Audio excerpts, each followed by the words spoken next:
en particular tiene una serie de cambios fisiológicos que en verdad hacen que respondan de forma diferente a un medicamento. Son mucho más sensibles al medicamento, pueden experimentar mayor cantidad de reacciones adversas al medicamento. Por lo tanto, muchas veces las dosis que nosotros utilizamos en personas mayores van a ser más individualizadas y pensando no solamente en que esta persona tiene una patología, sino que además convive con otras enfermedades en particular. Y eso es muy común de encontrar en las personas mayores. Hola, ¿qué tal? ¿Cómo están? Sean bienvenidos a un nuevo capítulo de Remediados, el podcast en donde tocamos dos temas súper importantes. Uno, la salud, y otro, los medicamentos y cómo finalmente podemos llevar a cabo en que nosotros, ¿cierto? Ustedes más que nada puedan autocuidarse e involucrarse mucho más activamente en su salud.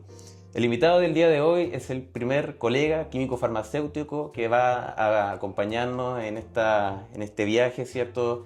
En el fondo para ayudarnos a todo lo que es entender lo que es el mundo de los medicamentos y en realidad cómo también cuidarnos y darle mucho más importancia en lo que en el fondo es cuidarnos la salud, que es algo que nos cuesta un montón a todos como seres humanos en particular.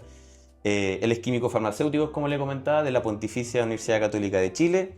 Además ha realizado un máster, ¿cierto?, en atención farmacéutica en la Universidad de Granada, España, y en la misma universidad también un doctorado en ciencias farmacéuticas, y a lo largo de todos estos años ha sido un gran referente en el mundo de los químicos farmacéuticos en lo que es farmacia clínica, farmacología geriátrica, farmacogenética, que los vamos a tocar un poquito más adelante en la entrevista, y todo esto como director, ¿cierto?, de los programas de diplomado de farmacia clínica, bien digo, y atención primaria de salud en la Pontificia Universidad Católica de Chile.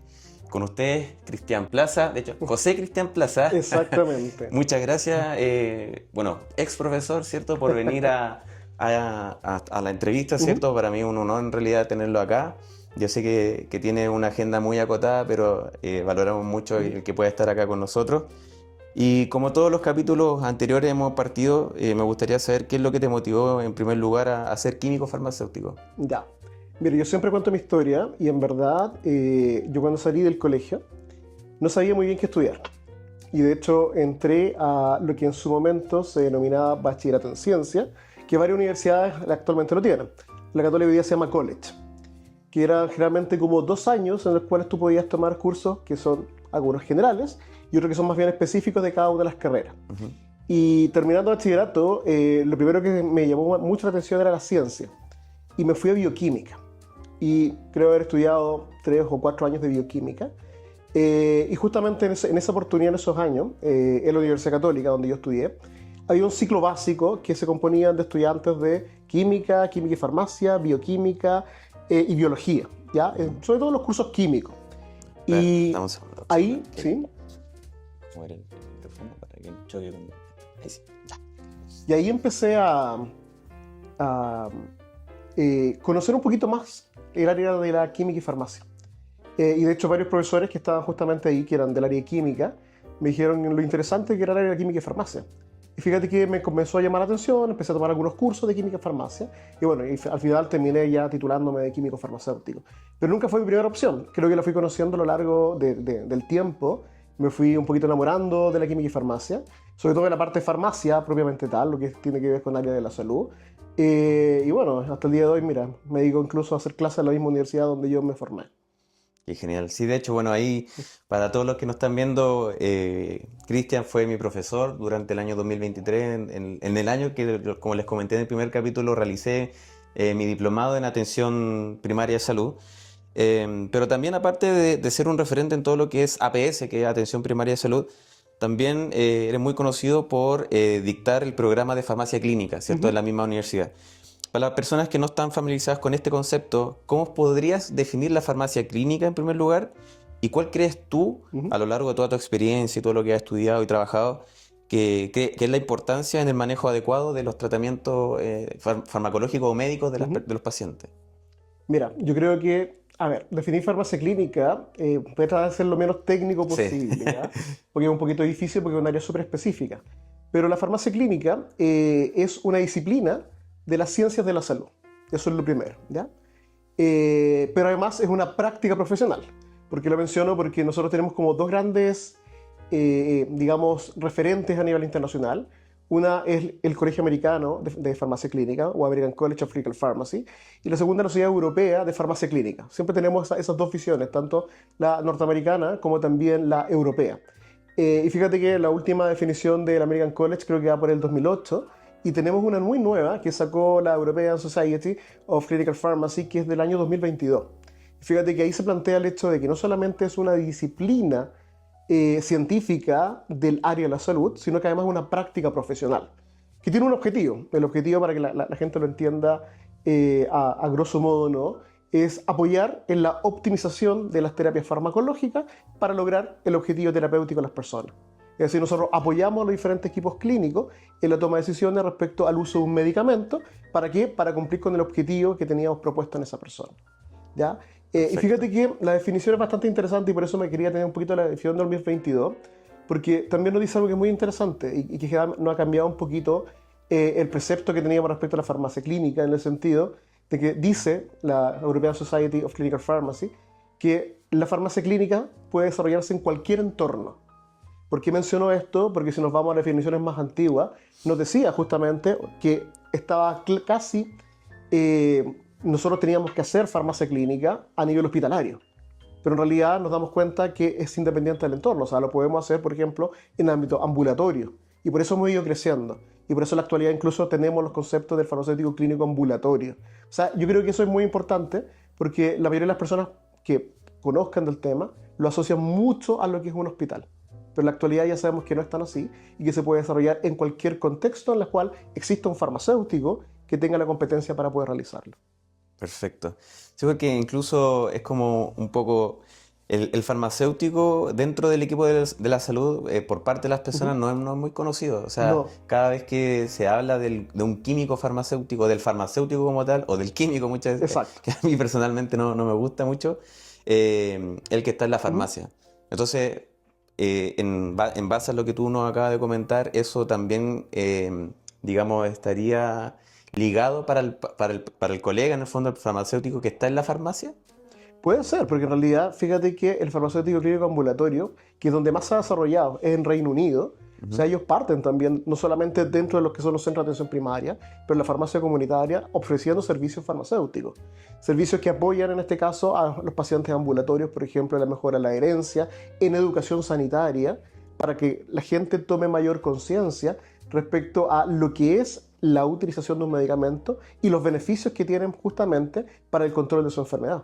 Así que podría ser, ¿ya? Insisto, la definición ha sido muy macro durante los últimos años. Ahora cada vez lo estamos diversificando un poquito más. Y hay conceptos que están muy relacionados, como farmacia clínica, atención farmacéutica o servicios farmacéuticos, que van relacionados justamente a esas dos grandes disciplinas. Tú ahí tocaste un concepto súper importante, que es la atención farmacéutica.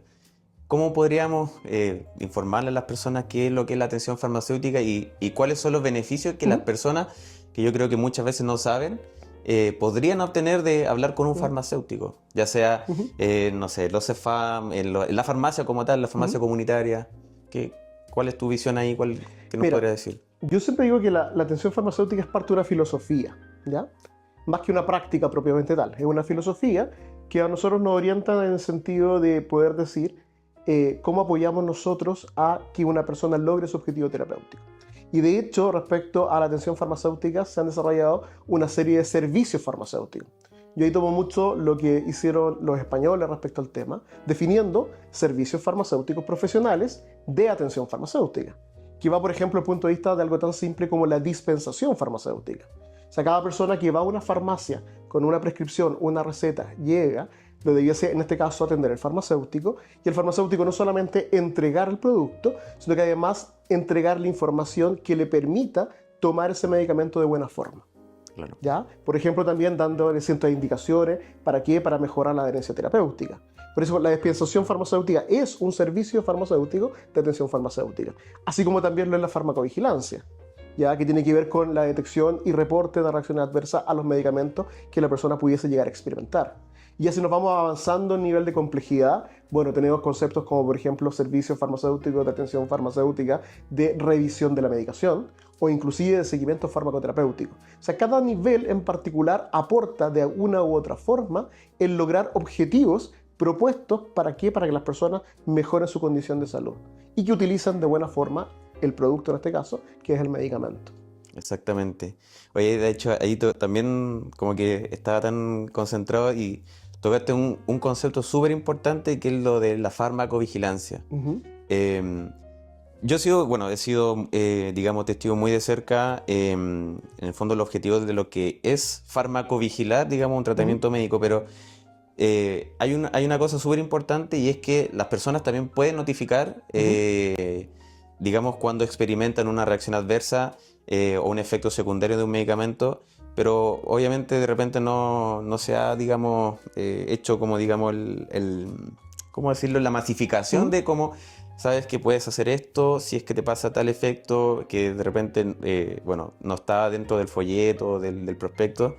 ¿Cómo pueden las personas, digamos, tú que has estado bien involucrado en esto, cómo pueden las personas, digamos, notificar Ujú. al servicio de salud o al MinSal o al gobierno de que sufrió un efecto secundario? Es que todo va a depender, y siempre yo lo he visto así, del lugar en el cual yo tenga mayor acceso a lo que es salud, ¿no? Porque de hecho, incluso en una farmacia comunitaria, si yo experimento una reacción adversa al medicamento, yo digo, va a acercarme a esa farmacia, pedir hablar con el farmacéutico. Eso es súper importante porque en realidad, para la gente, los que no lo saben, muchas veces en la farmacia, la persona que atiende no es el químico farmacéutico, Claro, ya es claro. justamente un auxiliar de farmacia. Y muchas veces lo que uno debe hacer es solicitar hablar con el farmacéutico, relatarle lo que les ha ocurrido respecto a ese medicamento, que podría ser, por ejemplo, no sé, doy un ejemplo burdo, ¿no? Tomé el medicamento y el medicamento me dio diarrea, por ejemplo. O tomé el medicamento y me empezaron a salir unas ronchitas. Entonces, claro, muchas veces dejamos pasar eso. Sin embargo, uno tendría que tener la capacidad de, por ejemplo, acercarse a un centro, en este caso una farmacia, un CEFAM, un hospital, cualquier lugar donde nosotros tengamos un profesional sanitario y reportar el evento que nosotros estamos experimentando. Ya para eso existen formularios, esos formularios se llenan y posteriormente se derivan justamente a los centros o a los servicios de salud. En este caso en Chile, principalmente es hacia el Instituto de Salud Pública, donde está el Centro Nacional de Farmacovigilancia y se hace un reporte, ¿no?, de todo el catastro con respecto a las reacciones adversas a medicamentos que pudiesen existir. Pero claro, uno tiene que tener un poco, y las personas tienen que saber dónde tengo que asistir, qué hago si me ocurre, porque también pueden ser reacciones adversas de diferente gravedad. Yo te acabo de mencionar algo que puede ser con una característica leve, pero hay otras que son mucho más graves.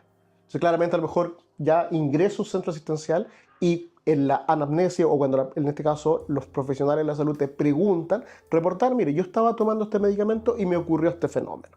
Pero eso siempre es súper importante a nivel internacional, porque nosotros necesitamos saber, bueno, cómo es el comportamiento de nuestra población respecto al uso de ciertos medicamentos. Claro. Y eso nos permite posteriormente tomar cierto tipo de decisiones. ¿Qué organismo se encarga de verificar o salvaguardar ese tipo de, digamos, en ese aspecto, como el comportamiento de un medicamento en cierta población, acá en Chile por lo En menos? Chile, por lo menos, el Instituto de Salud Pública, que es el que tiene todos Perfecto. los reportes respecto, y como digo, existe un Centro Nacional de Farmacovigilancia que depende de ANAMED, la asociación, y ahí justamente hay profesionales que están a cargo justamente de no solamente recuperar información, sino que muchas veces entregarnos 1 o 2 veces al año ciertos informes respecto a lo que ha ocurrido con respecto a nuestra población y el uso del medicamento. En ese sentido, para la población chilena y en base, bueno, si lo has visto tú Ujú. en tu experiencia, ¿qué consideraciones crees tú, eh, digamos, resumámonos o quedémonos en los medicamentos que se usan en atención primaria, los Ya. más comunes, Ujú. cardiovasculares, salud mental, por ejemplo? Ujú.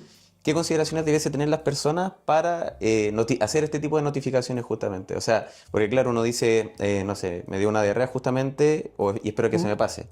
No es como que se le tome tanto el peso, voy a ir Ujú. a notificar justamente esto porque me pasó una diarrea, pero por eso te digo, ¿cuál es, digamos, la gravedad, Ujú. la cantidad de días que me dure el efecto secundario? ¿Cuáles son esos aspectos? Mira, yo creo que ese tema es súper importante, sobre todo a nivel de centros de salud, como por ejemplo, no sé, los centros de salud familiar, ¿no? Los CEFAM. ¿Y por qué yo creo que es importante? Porque muchas veces, claro, está la prescripción del medicamento, la persona va, en este caso, a la farmacia, retira su medicamento, pero no sabe realmente cuál pudiese llegar a ser el riesgo de ese medicamento. Yo soy una de las personas que más he tratado, por lo menos, de promover servicios farmacéuticos en atención primaria, en la cual el farmacéutico participe más activamente. ¿Ya? ¿Y qué significa eso? Que, por ejemplo, se haga una dispensación informada respecto al medicamento que tiene. El problema es que por el gran volumen de usuarios que acceden al sistema sanitario, a veces es muy difícil ya hacerlo con todos. Pero claro, hay poblaciones que tienen un riesgo mayor de experimentar algún tipo de reacción a ese medicamento. Por ejemplo, las personas mayores. Ya, personas mayores de 60 años. Entonces, generalmente nosotros debiésemos enfocarnos a ese grupo poblacional en particular para entregarle una mayor información respecto a cómo uno tiene que utilizar el medicamento, ya, cuáles son las precauciones de uso, cuáles son los beneficios que tiene y bueno, cuáles son las posibles reacciones adversas y advirtiéndole, ¿no? El hecho de que ante cualquier situación se ponga en contacto con algún miembro del equipo de salud y para eso también estamos los farmacéuticos para poder justamente responder ante la necesidad de esa persona de tener información respecto a algo. El problema con las reacciones adversas a los medicamentos es que si uno va a la literatura y tú empiezas a buscar un fármaco en particular, te vas a encontrar con un sinfín de reacciones adversas a medicamentos. Claro. ¿Ya? Y nosotros siempre hablamos de la probabilidad o de la sospecha de aparición de una reacción adversa al medicamento. Por tanto, nosotros como profesionales sabemos que pudiese llegar a ocurrir algo. Nosotros ya hablamos mucho de causalidad y de prevalencia. Por lo tanto, tenemos que tener ahí eso mucho en mente. ¿Para qué? Para aprender también a transmitir esa información sin generar el miedo a la persona de que puede llegar a experimentar. Yo siempre lo digo, sobre todo cuando estoy en el ambiente académico, que cualquier medicamento me puede generar algo ya sea leve o algo también severo. Si la única diferencia muchas veces que existe entre un medicamento y un veneno es simplemente la dosis. O sea, hay que tomar un poquito más de conciencia respecto a eso, pero también aprender a transmitir esa información, sobre todo a la población que muchas veces no sabe de esto. Por eso este tipo de, no sé, de podcast como el que tienes tú, bueno, a lo mejor permite que llegar a la población y que tomen un poquito más de conciencia respecto justamente al uso del medicamento. Exactamente, bueno, de hecho esa es la idea y en el primer capítulo hablábamos justamente con Vicente Astorga, el presidente, ¿cierto?, de la Cámara que regula todo, digamos un gremio que regula los laboratorios en Chile, y hablábamos mucho de que en los prospectos, por ejemplo, en el folleto que se encuentran en los medicamentos, en las cajas, ¿cierto?, que, seamos sinceros, nadie lo pesca.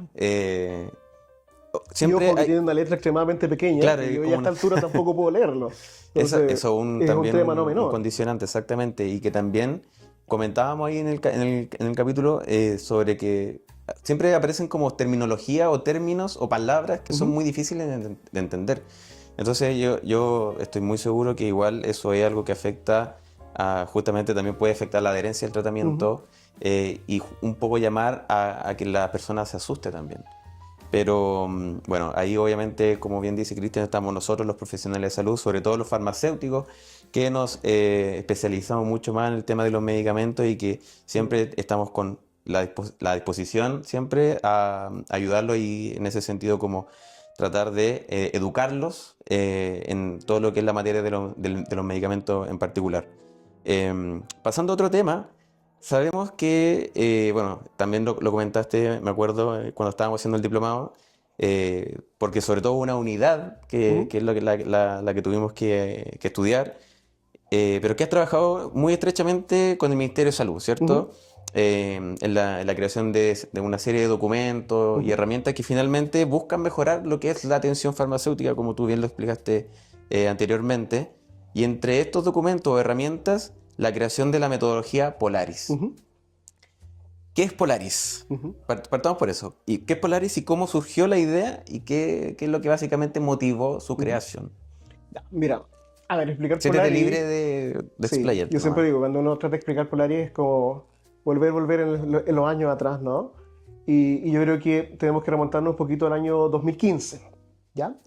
El año 2015 es un año bastante particular porque dentro de las normativas de lo que es el Ministerio de Salud se tomó la determinación de comenzar a contratar mayor cantidad de farmacéuticos a nivel de los centros de atención primaria a nivel nacional, mediante un proyecto que justamente fue el proyecto FOFAR, ¿ya? Claro, y ese proyecto hacía que existiese ahora la figura del farmacéutico en diferentes centros de salud, que yo digo, no es que no existiera antes, ¿ya? Siempre ha existido, pero en realidad nos dio la posibilidad de que gran parte de nuestro país pudiesen existir farmacéuticos trabajando en los centros de salud. Y claro, la primera visión que había respecto a él era la clásica, que es la visión de gestión. O sea, la persona estaba en este caso el farmacéutico, organizaba la farmacia, entregaba los medicamentos, ponía en orden todo lo que estaba ahí.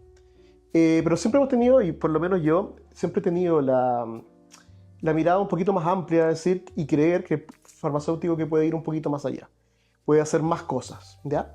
Y en particular, en ese momento el Ministerio de Salud estaba con muchas ganas, de verdad, de darle un nuevo rol también a ese farmacéutico, no solamente desde el punto de vista de gestión, sino que ojalá pudiesen realizar algún tipo de actividad clínica. Pero por lo menos hasta esa fecha en Chile nosotros no teníamos ningún tipo de metodología validada por lo menos que nos permitiese el hecho de poder generar algún cambio mediante una intervención directa o indirecta sobre el paciente que ayudase a mejorar la salud de ellos. Y eso es un concepto que nosotros conocemos como seguimiento farmacoterapéutico, que es uno de los servicios farmacéuticos más complejos que existen, que no es llegar a serlo, porque implica detrás, siempre lo digo, un gran conocimiento, competencias como por ejemplo también aprender a transmitir la información a un usuario.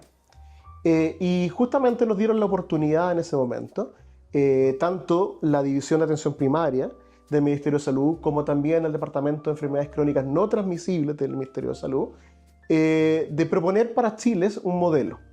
Porque generalmente lo que se hace en la mayoría de los países es tomar un modelo extranjero, que muchas veces no lo adecuamos a los requerimientos que tiene nuestro país y los servicios de salud en particular, y nuestros usuarios en particular.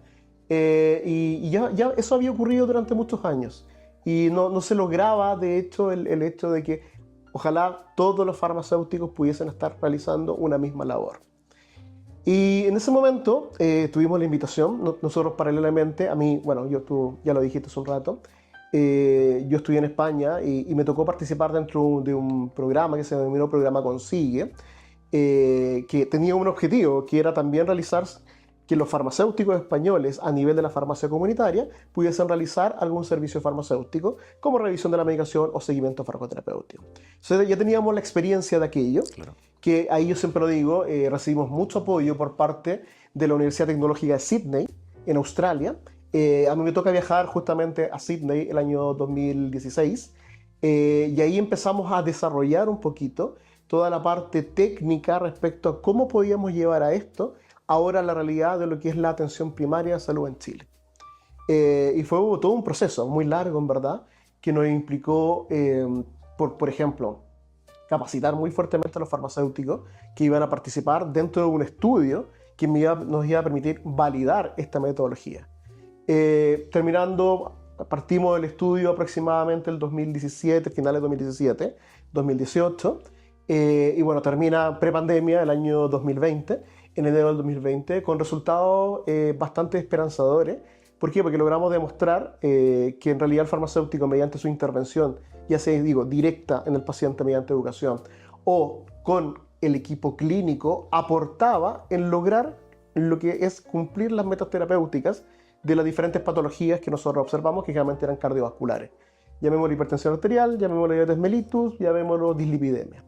Y eso es bastante importante porque fue uno de los primeros estudios a nivel latinoamericano, ¿ya? Brasil tiene algunos estudios en particular, Colombia también, pero claro, que este estudio no fue un estudio que surge de la universidad, sino que en realidad acá se formó un gran conglomerado, donde estaba por una parte el Ministerio de Salud, por otra parte estaban los servicios de salud, sobre todo en la región metropolitana, aquí en Santiago, la universidad, y habían dos universidades apoyándolo, ¿no? La Pontificia Universidad Católica de Chile y la Universidad Tecnológica de Sydney, y también los municipios, porque los municipios también forman parte de lo que es la red de salud en este caso, a nivel de todo lo que son los CEFAM. Por lo tanto... ¿Alguno en particular? Sí, mira, generalmente nosotros partimos en el Servicio de Salud Metropolitano Suroriente, ¿ya? Y el inicio de Polaris fueron dos comunas. Fue Puente Alto, que fue una de las comunas, tú sabes, más grandes a nivel de justamente país, de hecho, con mayor cantidad de población, y La Granja. Ahí partimos. Pero posteriormente comenzamos a ampliarnos, ¿no?, a otros servicios de salud. Servicio de Salud, por ejemplo, Occidente, en Pudahuel estuvimos. Servicio de Salud Oriente, en un momento estuvimos en Vitacura. ¿Ya? Y generalmente fuimos creciendo a lo largo de toda la región metropolitana. San Bernardo también es Servicio de Salud Sur, que fue otro gran aliado. Porque en realidad a todos les empezó a gustar el hecho, y sobre todo a los farmacéuticos, de tener la posibilidad de realmente entregar algo a la persona. ¿Qué significaba eso? que mediante mi conocimiento lográbamos que estas personas pudiesen controlar sus patologías. Y eso creo que fue bastante importante y que después fue diseminando a lo largo de todo el país. De hecho, desde esa época, 2017 o 18, hasta, yo te podría decir, hasta ayer casi, me ha tocado estar viajando constantemente a lo largo del país por diferentes servicios de salud, mostrando no solamente los resultados de Polaris, sino que además incentivando a los químicos farmacéuticos para que realmente puedan, ¿no?, realizar este servicio. En verdad se puede. Hay que formarse, hay que capacitarse, pero uno puede hacer un aporte real en lograr mejorar no solamente la salud de las personas, sino que además mejorar la calidad de vida de ellos. Y creo que eso es muy importante. Como resumen, con el estudio Polaris, que insisto, analizó 3 dimensiones: la parte clínica, y logramos disminuir la cantidad de problemas de salud que no estaban compensados en las personas. También analizamos la parte humanística, demostramos justamente que se mejoraba la calidad de vida percibida por la persona, y la parte económica, que son las 3 dimensiones que todo estudio clínico tiene que demostrar, y demostramos que la intervención del farmacéutico era costo efectiva.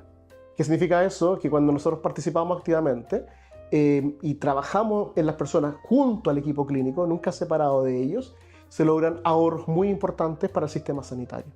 ¿Por qué? Porque una persona controlada no tiene que ir a una urgencia, ya no tiene que ser hospitalizada por una patología más grave, y eso es un costo que hay detrás.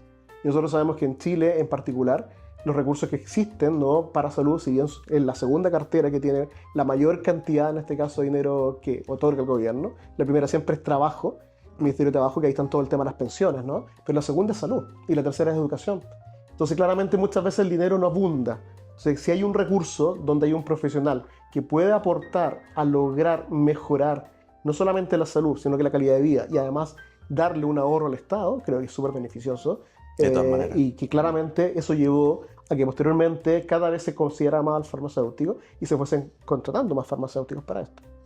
¿Cómo has visto tú el impacto que ha tenido Polaris? Porque, de hecho, otro gran, digamos, autor de la metodología Polaris fue Francisco Martínez también, que aprovechamos de mandarle saludos. Un saludo a Australia, que debe estar allá, sí, debe estar despertando a esta hora, justamente en Australia. Sí. ¿Y cómo has visto tú el impacto que ha tenido esta implementación de casi ya 10 años ya que lleva acá en Chile? Mira, lo primero yo creo que fue importante fue el hecho de que se desarrollaron los servicios farmacéuticos, pero además de eso, ¿no?, llevó a que el farmacéutico tuviese que registrar las actividades clínicas que realiza. Y fíjate que por temas muchas veces de funcionamiento no lo hacíamos. Y eso es complejo porque realmente cuando uno tiene que atender a una persona, y ya sea como profesional solo o en duplas muchas veces con otros profesionales, se requiere un agendamiento cita. Entonces muchas veces, lo primero que yo creo que una de las grandes cosas que nos dimos cuenta era el rendimiento que tenía el actuar. O sea, cuánto nos tardábamos realmente en realizar el proceso. ¿Ya? Yo creo que ese fue un punto no menor, para que ustedes lo entiendan cómo se hizo a los farmacéuticos que participaron del proyecto, que siempre les mando un gran saludo porque ellos son los que realmente hicieron el trabajo. Nosotros somos las mentes nomás que estaban detrás y que después analizamos los datos. Pero en realidad el que hacía el actuar era un farmacéutico que además de hacer esto tenía que hacer las actividades que ellos tenían día a día. Así que siempre les digo, ellos fueron el primer motor de todo esto. Fíjate que el tema rendimiento fue un tema importante. El segundo tema es que ahora ya el Ministerio de Salud tiene registro. Nosotros sabemos que hay algo que se llama REM, Registro Estadístico Mensual. Hay un REM donde cada farmacéutico ahora debe colocar las actividades clínicas que hace y que tiene que programarlas para el siguiente año. ¿Ya? Fíjate que otro punto importante que yo podría dar como consecuencia de Polaris es que se comenzó a tomar mucho más potencia, ¿no?, a nivel del Ministerio de Salud el concepto del farmacéutico clínico ambulatorio. ¿Ya? Y de hecho no es una palabra o frase que he inventado yo, sino que surgió muchas veces dentro del mismo Ministerio de Salud. O sea, ¿cómo podemos tener a este farmacéutico haciendo mayor cantidad de actividades? Yo creo que eso ha permitido, en particular desde el punto de vista de lo que es la profesión farmacéutica, un poquito más, el ser más visibles. Yo creo que para mí, por lo menos, eso ha sido lo interesante, cómo nos hemos ido lentamente siendo más visibles. Ha sido lento el proceso, yo siempre lo menciono, porque en realidad uno como profesional o como investigador muchas veces quiere que lo que uno hizo trascienda rápidamente. Y eso no ocurre, ¿ya? Porque es todo un proceso. es todo un proceso, yo siempre digo, y lo aprendí muy bien desde los australianos, dura aproximadamente entre 10 a 15 años. ¿Ya? Entonces imagínate, nosotros partimos el 2015, uno esperaría el 2030, ya que esto se acentúe mucho más marcadamente. Sí, pero tuvimos un periodo negro, no lo olvidemos, Sí, pandemia. pandemia. 2020, 2021, 2022, Sí. no, o sea, no, todos los esfuerzos se centraron en pandemia. Por lo tanto, yo te diría que yo esperaría que de aquí al 2030 o quizás a las siguientes generaciones ya nos encontremos con cada vez más farmacéuticos que se motiven a realizar este tipo de actividades, que haya un reconocimiento por parte de todos los miembros del equipo de salud que el farmacéutico puede realizar este tipo de actividades y que no solamente ellos, sino que los usuarios. Fíjate que yo siempre lo digo y con mucho cariño, mis farmacéuticos que trabajaban en Polaris y que generalmente trabajábamos con personas mayores, muchos de ellos decían que nosotros no podíamos hacer análisis a toda la población, imagínate, sería imposible. Pero y muchas veces a mí, que yo era el director del programa, me llamaban por teléfono diciendo, yo quiero que ustedes me vean en su programa Polaris. Fíjate que eso es súper interesante porque eso trasciende un poquito ahora hacia el usuario, hacia la población general, en que ellos mismos se dan cuenta que a lo mejor sí quiero formar parte de esto, porque yo sí quiero estar bien, yo quiero mejorarme. Y creo que eso, yo creo que para mí por lo menos, como director del programa fue lo más importante, darme cuenta que en realidad estábamos llegando a las personas, se podía hacer cosas con las personas aceptaban al farmacéutico, los equipos clínicos aceptaban la labor y yo creo que eso fue el éxito que nos llevó a que en realidad tuviésemos los resultados que nosotros sabíamos que podíamos tener, pero yo creo no esperábamos o no éramos capaces de dimensionar realmente hacia dónde íbamos. Sí, de hecho, ahora que justo tocaste el tema de las personas y que cómo ¿Mm? se pueden involucrar en todo este, digamos, proyecto, justo iba para allá. De hecho, la siguiente pregunta era un poquito eso, que cómo puede ayudar que finalmente los pacientes puedan tomar decisiones más informadas acerca de, en este caso, su tratamiento ¿Mm? médico con los medicamentos. Fíjate que yo creo que ahí, primero, yo creo que tienen que descubrir la labor del farmacéutico, ¿ya? Porque el médico tiene un tiempo muy acotado muchas veces, Mm, dado a su rendimiento también, ¿no? Y todos los profesionales de salud tienen un rendimiento, ¿ya? Y si no, imagínate, sería un caos, ¿no? El sistema, porque sí. no tendríamos la capacidad de poder ver a todas las personas que realmente presentan una enfermedad. Pero yo creo que aquí tendríamos que darle más fuerza, ¿no? A este rol del farmacéutico, que tengan la capacidad de poder entregarle información respecto al uso del medicamento. ¿Por qué? Porque a nosotros nos pasa mucho, ¿no? Y fíjate una cosa, no sé, y todos alguna vez hemos ido al médico, nos han hecho una receta, ¿no? Y la receta dice, tómelo cada 12 horas. Ya, pero ¿a qué hora lo tomo, por ejemplo? ¿Cómo lo tomo? ¿Lo Claro. tomo con un vaso de agua? Mm, ¿Cuánta agua tomo, por ejemplo? ¿Me lo puedo tomar con una bebida gaseosa? ¿No? ¿Me lo puedo tomar con un café, con un té? O sea, hay poca información respecto a eso. Puedo, por ejemplo, consumirla después de haber comido o me la tengo que tomar en ayuna. Entonces yo creo que ahí hay un rol importante, ¿no? Del farmacéutico, en el cual podemos orientar mucho a la población respecto a cómo es el correcto uso del medicamento. Pero yo insisto, la gente no lo sabe, los farmacéuticos muchas veces no son visibles, porque en todas partes el farmacéutico, yo lo digo también en la atención primaria, ¿no? Ahí nuevamente tenemos auxiliares de farmacia o técnicos de farmacia. Pero claro, yo como farmacéutico también a lo mejor lo que voy a hacer es capacitar a mis técnicos. Y a lo mejor si yo no puedo abarcarlos a todos, bueno, mi técnico lo puede hacer. claro. En ciertos países, por ejemplo, se ha informatizado, o sea, esa información. O sea, hoy con las apps, ¿no? Y la información también podemos llegar hacia otro nivel. O sea, yo creo que aquí lo más importante es darle un poquito más de fuerza a ese rol farmacéutico que tiene que ir de la mano un poco de, bueno, cómo logramos llegar a la población, acercarnos más. Como digo yo, siempre es como volver a los años 70, 60, donde realmente el farmacéutico tenía un rol activo en la sociedad, sobre todo en la entrega de medicamentos. Lo perdimos un poco en el tiempo, pero creo que siempre es bueno el tratar de ver lo positivo que había y volver a tenerlo durante estos años. Así que yo creo que por ahí va la cosa. De hecho, yo creo que ahora último se ha visibilizado mucho más la imagen del farmacéutico Ujú, como tal y de hecho, como mencionabas tú anteriormente, en los CEFAM, ¿cierto? Los centros de salud, se están contratando más químicos ujú. farmacéuticos. Ahí yo creo que de aquí a unos 10 años más va a haber como un boom, digamos, de contrataciones y bueno, o sea, la idea es que siempre podamos entregar más visibilidad a una profesional que, bueno, de partida es súper bonita y que tiene una labor social Ujú. súper importante y que hace yo incluso me atrevo a decir que hace 5 de 10 años atrás no se veía y que recién se está viendo como, bueno, y de hecho esta es la idea, un poquito mostrar también que nosotros tenemos mucho que aportar, tenemos mucho que decir también. Así que es súper importante igual eso. Y pasando a otro tema, dentro de todo lo que tú haces, ¿cierto? Y te has especializado, ¿cierto? En lo que es la farmacología geriátrica. Ujú.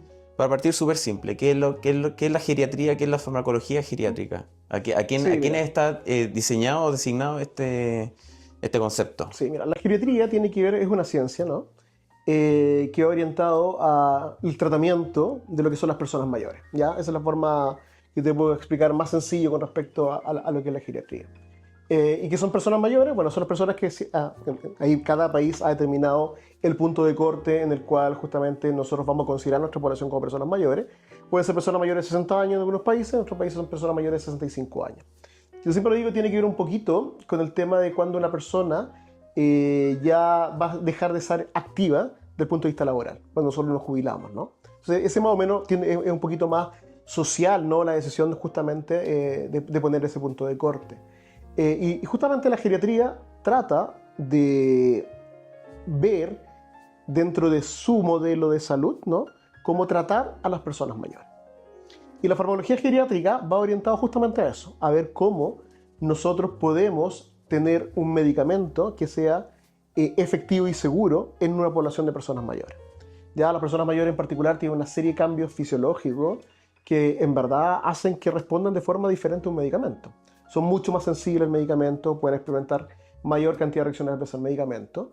Por lo tanto, muchas veces las dosis que nosotros utilizamos en personas mayores van a ser más individualizadas.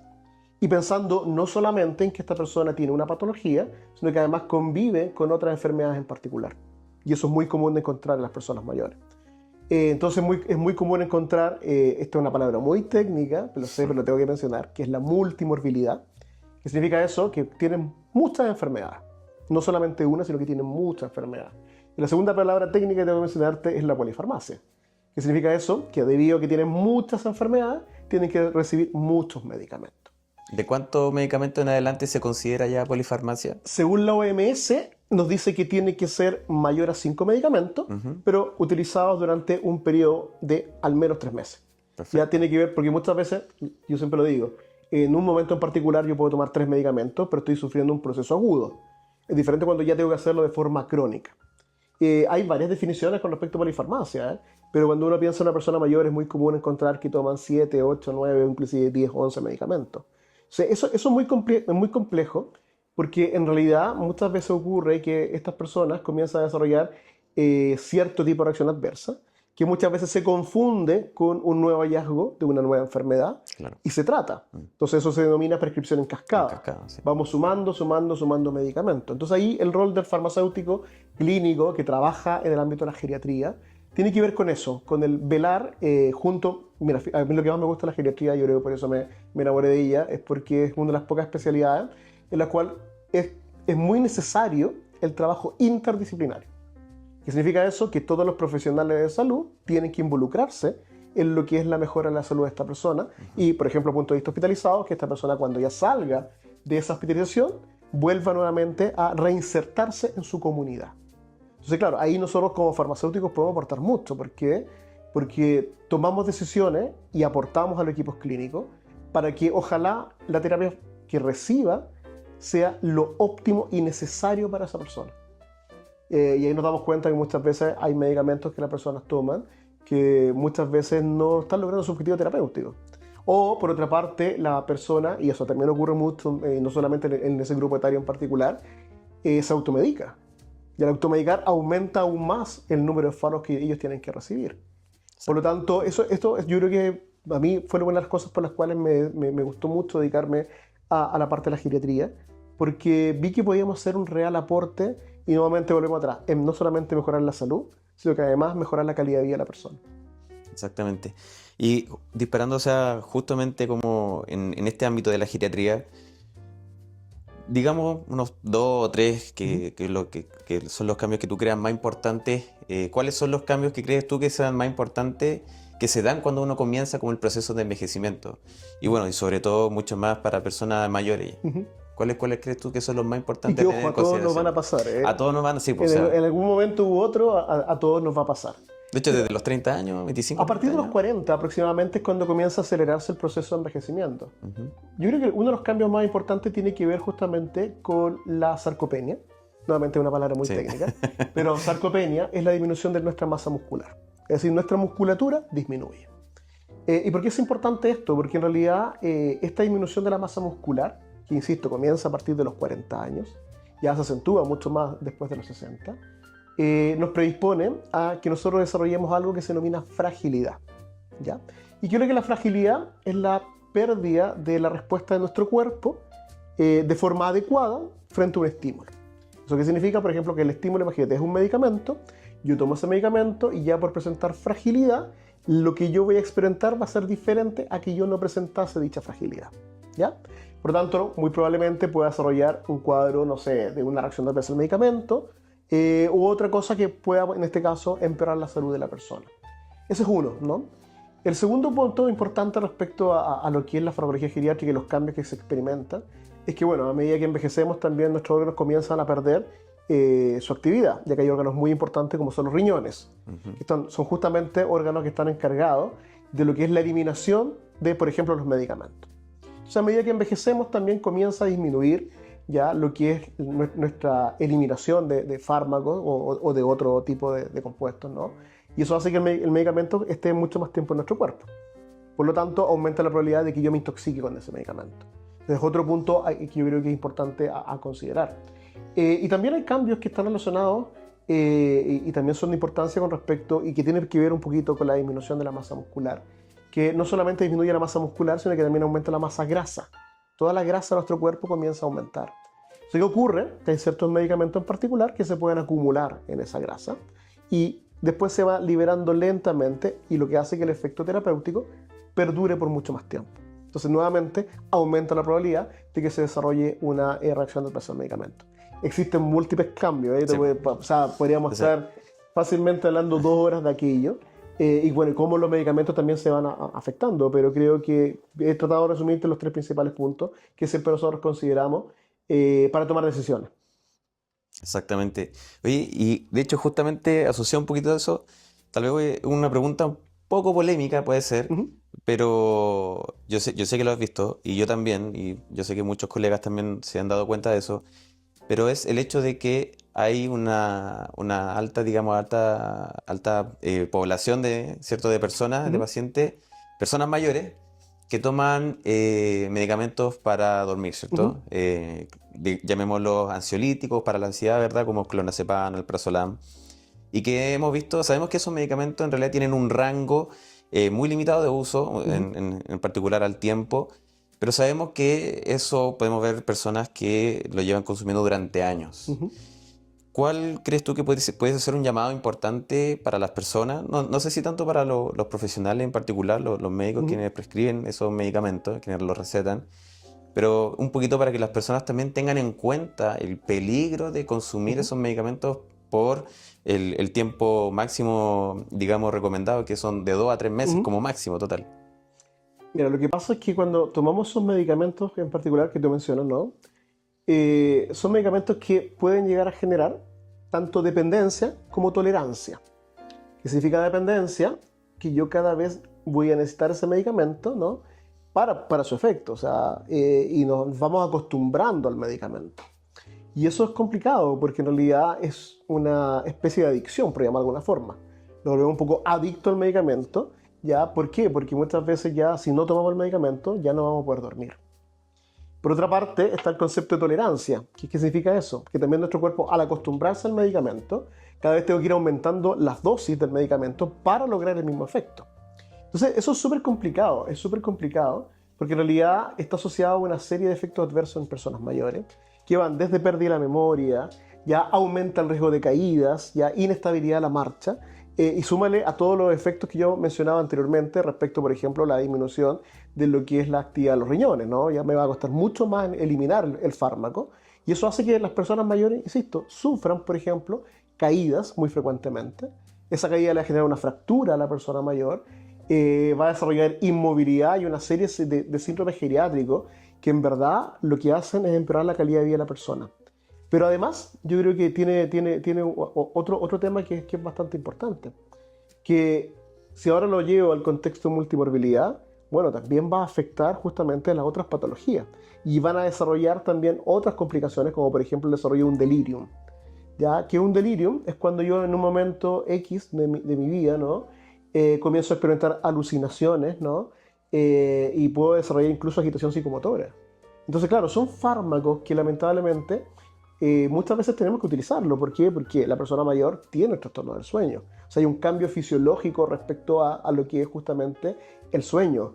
Pero claro, hay otro tipo de estrategias que también pudiésemos llegar a utilizar, que son estrategias interdisciplinarias, ¿no? Por ejemplo, higiene del sueño en particular, para tratar de ir mejorando esta problemática que presentan las personas mayores. Ujú. Y como dices tú, lamentablemente vemos pacientes que llevan años y años utilizando el medicamento y ya desprescribir o retirar el medicamento es muy complejo.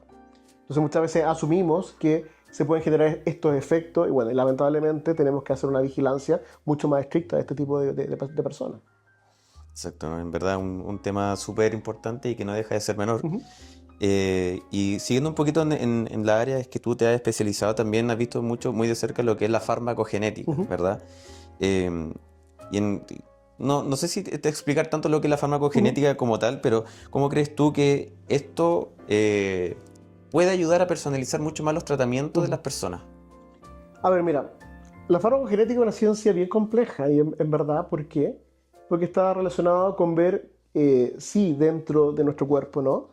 Por temas genéticas, así explicándolo muy sencillamente, ya por cambios que existen en nuestro material genético, bueno, cómo vamos a reaccionar frente a un fármaco, ¿no? Y ahí hablamos muchas veces de analizar tanto la respuesta o como la aparición de toxicidad debido justamente a un componente genético.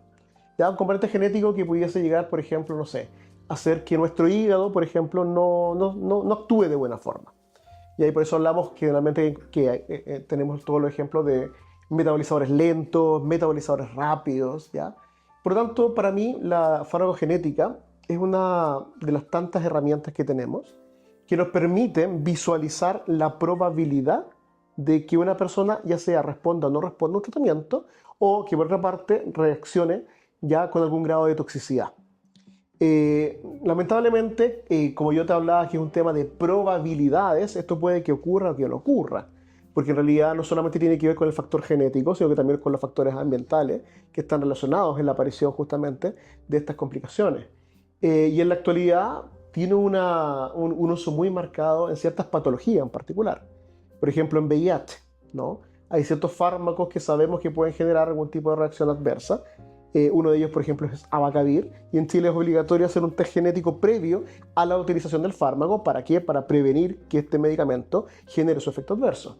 También lo utilizamos bastante dentro del área de oncología, todo lo que es cáncer en particular.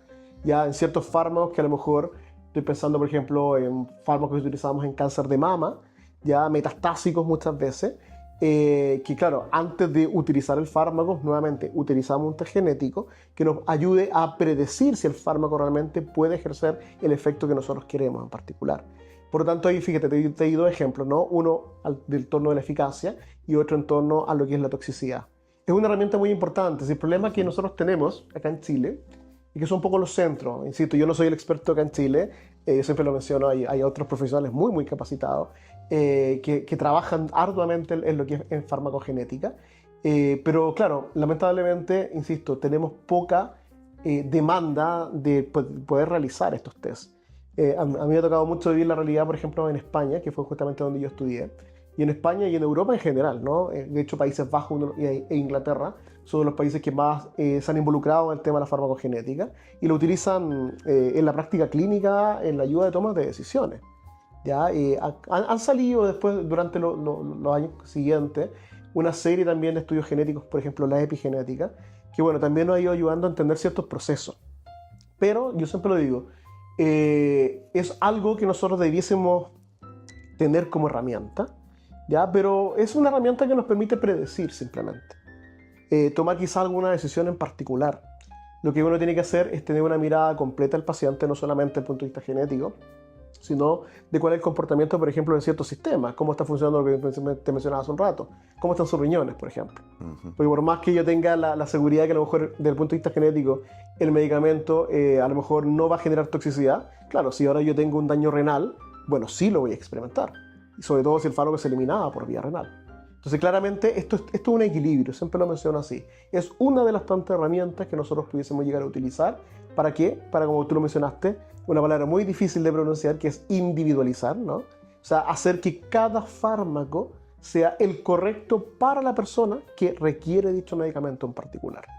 Así que yo creo que hemos avanzado muchísimo. Esto partió aproximadamente el 2000 en adelante, ya han pasado unos 25 años. Hay países que lo han desarrollado como parte incluso de su sistema sanitario. O sea, ellos hacen test genético porque sus sistemas de salud se los permiten. ¿Ya? Acá en Chile, insisto, todavía es muy limitado. ¿Ya? Quizás porque estamos muy alejados del resto del mundo, quizás porque no ha llegado poca información respecto al tema, porque Claro. dudamos un poquito, pero en realidad creo que podría ser una herramienta en futuro que pudiese permitir tomar decisiones muy importantes con respecto a las personas.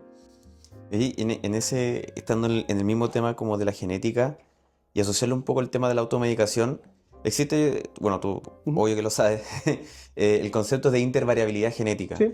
Y yo siempre, cuando comencé con todo esto, atendí pacientes y más de alguno me tocó explicarle por qué no era bueno muchas veces aceptar como recomendaciones de tomar ciertos remedios de otras personas. O sea, el hecho de que somos distintas personas y que podemos reaccionar de manera diferente al medicamento. Entonces, ¿qué nos podrías tú explicar así como ya para ir finalizando un poquito el tema de la genética y ya antes de dar el mensaje final con el tema de la Sí, intervariabilidad mira, es genética? súper importante lo que te acabas de mencionar, porque, bueno, es cosa de vernos, ¿no? Somos diferentes, ¿ya? Desde el punto de vista físico somos diferentes. Y eso también nos lleva a pensar un poquito que la respuesta que tenemos como personas diferentes sea también diferente a un fármaco. Fíjate que, por ejemplo, hay estudios que ya por ahí, por el año 1998 comenzaron a salir, que mencionaba que se hacía la siguiente pregunta, ¿no? Y fíjate que es parte de una realidad, que en realidad 1 de cada 3 pacientes no responde a un tratamiento farmacoterapéutico. Y por otra parte, hay un alto porcentaje de personas que desarrollan una reacción adversa al medicamento. Entonces, fíjate que eso es interesante porque, claro, te plantean los dos escenarios, ¿no? Efectividad y seguridad. Pero si nos vamos a la seguridad, que es donde tú la estás orientando, eso es súper importante porque, en realidad, la mayoría de... Cuando un medicamento sale al mercado, se hacen estudios clínicos detrás. Y esos estudios clínicos muchas veces, o el medicamento, se prueban, ¿dónde? Se prueban generalmente en individuos sanos. Que, para que tengamos una idea, todos son hombres, ¿ya? Todos tienen una misma estatura, todos tienen un mismo peso, todos tienen las mismas características. Sin embargo, cuando nos vamos, o sea, es cosa a observar en la calle, somos todos súper diferentes. De hecho, de razas diferentes, ¿no? Por lo tanto, ¿por qué yo tengo que asumir que lo que se hizo dentro de un grupo acotado de personas va a tener lo mismo que ocurrir en un grupo ya poblacional? Y por eso en la actualidad también son súper válidos los estudios en vida real que se mencionan, que es observar cuál es el comportamiento del fármaco ahora saliendo, ¿no? de todo lo que tengo yo control. Y es ahí cuando nos empezamos a encontrar con estas diferencias. Que hay personas que, por ejemplo, con un medicamento desarrollan una reacción adversa y otros no. ¿Por qué? Porque existe esa variabilidad interindividual que es extremadamente importante y que hace que una persona a lo mejor tenga un efecto terapéutico y otro no. Ya, fíjate que todos los estudios clínicos, incluso las dosis del medicamento, se basan en ese estudio clínico que se hizo en personas sanas, ¿no? Ni siquiera en personas enfermas. Por lo tanto, ahí tenemos una dicotomía, ¿no? de información. Y que en realidad nosotros siempre tenemos que considerar que no todas las personas responden de la misma forma. O sea, claro, toma un rol súper importante que lo acabas de decir, si yo me automedico. ¿Por qué? Porque ocurre muchas veces que, claro, hay personas que toman un determinado medicamento y conversando con su amiga, por ejemplo, dice, oye, yo tomo esto y me hace bien. Ah, yo también lo quiero tomar y a lo mejor me hace bien. Pero claro, existiendo no solamente esta variabilidad interindividual, sino que a lo mejor que yo tengo una enfermedad, pero mi amiga no tiene dicha enfermedad, Claro. le puedo causar un daño enorme a esa persona. Entonces, el compartir tratamiento, yo siempre lo menciono, es una estrategia extremadamente arriesgada. ¿Por qué? Porque muchas veces, bueno, a lo mejor respondo mal a ese medicamento e incluso puede causar hasta la muerte a esa persona. Entonces, siempre lo digo, el medicamento hay que tomarle un poquito más de conciencia y no solamente verlo como algo que no nos va a que nos hace bien solamente, ¿no? Sino que existe una probabilidad de que el medicamento sí me genere algo negativo. No lo que nosotros esperamos, obviamente, pero tenemos que entender que hay muchos factores y entre ellos la variabilidad interindividual va a jugar un rol importante. Qué tremendo. En realidad es algo que está ahí y que se lleva repitiendo, bueno, tal vez esperemos que esto logre finalmente hacer que tratemos de tener mucho más conciencia acerca de nuestra salud y sobre todo si tomamos medicamentos, Ujú. porque muchas veces los tomamos como si fuera nada y no, digamos, no vemos bien las consecuencias que Ujú. eso podría traer. Eh, Oye, ya en realidad ya estamos casi a Ujú. punto de terminar, en honor al tiempo y en honor a tu tiempo también. Espero, y yo sé que más de alguna persona, ojalá que se lleve un aprendizaje de este capítulo. Hay harta información de calidad. Pero ya para ir finalizando, me gustaría, yo siempre le digo, bueno, le he dicho a los anteriores Ujú. invitados que les dejen un Ujú. mensaje a nuestros espectadores y que en este caso, ¿qué mensaje tú darías, por ejemplo, para las personas para que, bueno, un mensaje personal tuyo Ujú. y también me gustaría que pudieras, digamos, dirigirte a las personas para que se puedan empezar a, digamos, a preocupar e incluir mucho más activamente en el cuidado de su salud. Ujú. Y sobre todo obviamente, si toman medicamentos también. Sí, mira, a mí me gustaría dar dos mensajes, ¿ya? Un mensaje a la población en general, ¿no? Y ya te lo había hecho hace un rato, que tomen un poquito más conciencia, y tú lo mencionaste, ¿no? Con respecto a su autocuidado. Que tomen en conciencia el hecho de que los medicamentos, si bien están orientados a tener una finalidad, también pueden generar complicaciones. Por lo tanto, no hay que tomarlo simplemente como un juego, ¿ya? Sino que hay que ver cuándo yo realmente necesito un medicamento, que ojalá ese medicamento siempre sea prescrito, ¿ya? Que yo no, y que ojalá un médico me haya observado y me haya visto lo que yo tengo, que no compartan medicamentos entre ellos tampoco, que es muy frecuente encontrar en población de personas mayores, y que en realidad también se acerquen a los químicos farmacéuticos, ¿no? Que muchas veces lo ven como un agente muy lejano, pero lo pueden encontrar en cualquier farmacia. Pidan hablar con su farmacéutico. Si tienen dudas respecto a los medicamentos, porque van a tener muchas dudas muchas veces, bueno, a lo mejor el farmacéutico puede orientarlo, ¿no? A que en realidad tenga mayor certeza respecto a, por ejemplo, cómo se toma sus medicamentos. Que en realidad no, ante una duda, se acerquen al profesional más que buscar las cosas en internet, porque hay muchos temas de fake news, Mm. ¿no? En todo lo que es justamente, si me meto a internet por sobre todo, y que busquen a un profesional que va a estar siempre dispuesto a atenderlo. Ustedes siempre van a tener un farmacéutico que va a estar ya sea en una farmacia comunitaria, es decir, la farmacia de calle, ¿no? En Ujú. una farmacia de atención primaria, en una farmacia hospitalaria.